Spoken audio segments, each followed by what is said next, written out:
L'état de droit en France, un concept essentiel, en danger? Nous avons tous vu les émissions où le nouveau ministre de l'Intérieur a parlé de devoir remettre l'état de droit.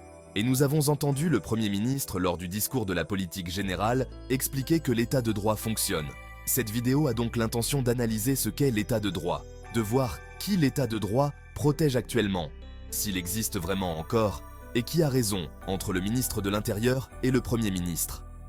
L'état de droit est un principe fondamental sur lequel repose une démocratie moderne comme la France. Mais que signifie réellement état de droit? À quoi sert-il? Et comment doit-il être respecté par les pouvoirs publics? Cet article vise à expliquer simplement le rôle de l'état de droit, la manière dont le gouvernement devrait le respecter et les risques liés à sa modification. Qu'est-ce que l'état de droit?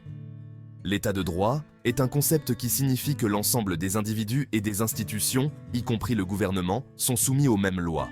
Autrement dit, personne, même les plus hautes autorités de l'État, n'est au-dessus de la loi. Le respect de l'état de droit assure une protection des droits et libertés fondamentales des citoyens, empêche l'arbitraire et garantit une justice impartiale.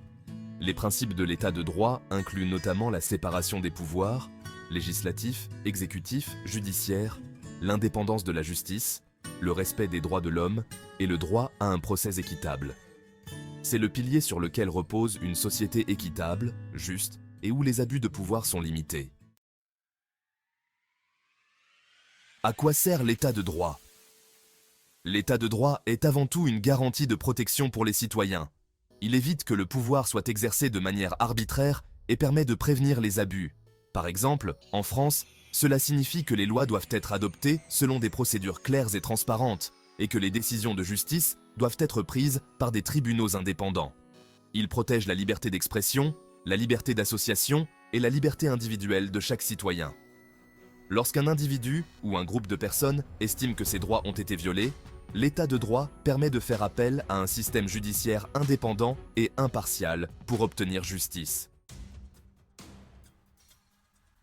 Comment le gouvernement doit-il respecter l'état de droit? Pour respecter l'état de droit, le gouvernement doit respecter les règles constitutionnelles et les procédures établies. Cela signifie qu'il doit se conformer aux lois existantes, même lorsqu'elles limitent ses propres pouvoirs. Un gouvernement qui veut adopter une nouvelle loi doit passer par les différentes étapes prévues par la Constitution, comme le vote par le Parlement, le contrôle de constitutionnalité et la publication officielle.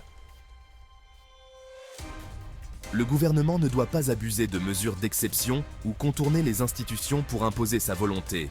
Par exemple, la séparation des pouvoirs signifie que l'exécutif ne peut pas prendre des décisions relevant du pouvoir judiciaire.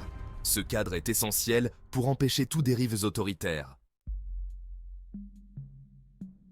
Peut-on modifier l'état de droit? Oui, il est possible de modifier l'état de droit, mais cela doit être fait dans le respect des principes constitutionnels et avec l'accord de la majorité des citoyens ou de leurs représentants élus. En France, la Constitution peut être modifiée, par exemple, par un vote du Parlement ou par un référendum. Mais modifier l'état de droit comporte des risques.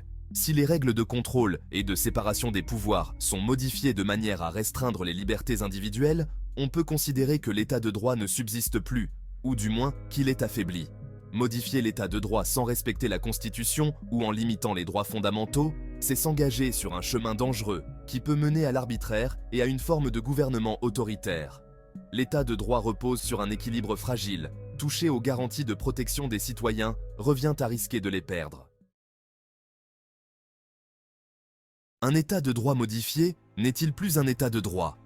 Si on modifie les principes fondamentaux de l'état de droit, comme la séparation des pouvoirs ou la protection des libertés, on peut dire qu'il cesse d'être un état de droit au sens plein du terme. Un état de droit dans lequel les garanties fondamentales sont affaiblies, dans lequel la justice n'est plus indépendante, où les libertés sont restreintes de manière disproportionnée, n'est plus en mesure de protéger les citoyens contre les abus de pouvoir. Qui l'état de droit protège-t-il actuellement? Actuellement, l'état de droit semble être utilisé de manière à géométrie variable, principalement pour protéger le gouvernement en place et ses intérêts.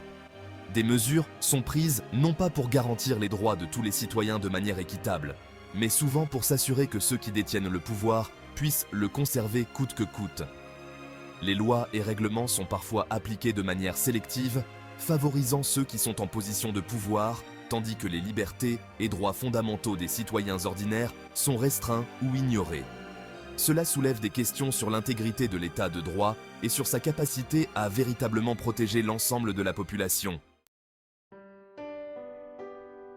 Conclusion. L'état de droit en France, une protection en danger. L'état de droit a pour mission de protéger les citoyens, de garantir leurs droits et de limiter les abus de pouvoir.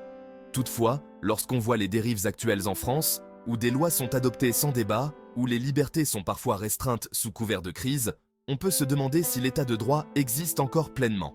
Si l'état de droit est là pour protéger le peuple, force est de constater qu'en France, cette protection semble s'éroder jour après jour. La vigilance citoyenne est plus que jamais nécessaire pour garantir que ces principes restent au cœur de notre société, afin que l'état de droit ne devienne pas qu'une notion vidée de son sens. Comme souvent, les libertés se perdent non pas en un instant, mais petit à petit, quand les citoyens baissent la garde. Appel à l'interaction. Quelle est votre impression? Qu'avez-vous constaté concernant l'état de droit? Vous sentez-vous encore protégé par l'état de droit en France? Vos commentaires m'intéressent énormément et je suis curieux de vous lire. Que disent les juristes, les constitutionnalistes qui regardent cette vidéo? N'oubliez pas de cliquer sur le bouton j'aime si cette vidéo a été intéressante pour vous. Merci d'avoir regardé.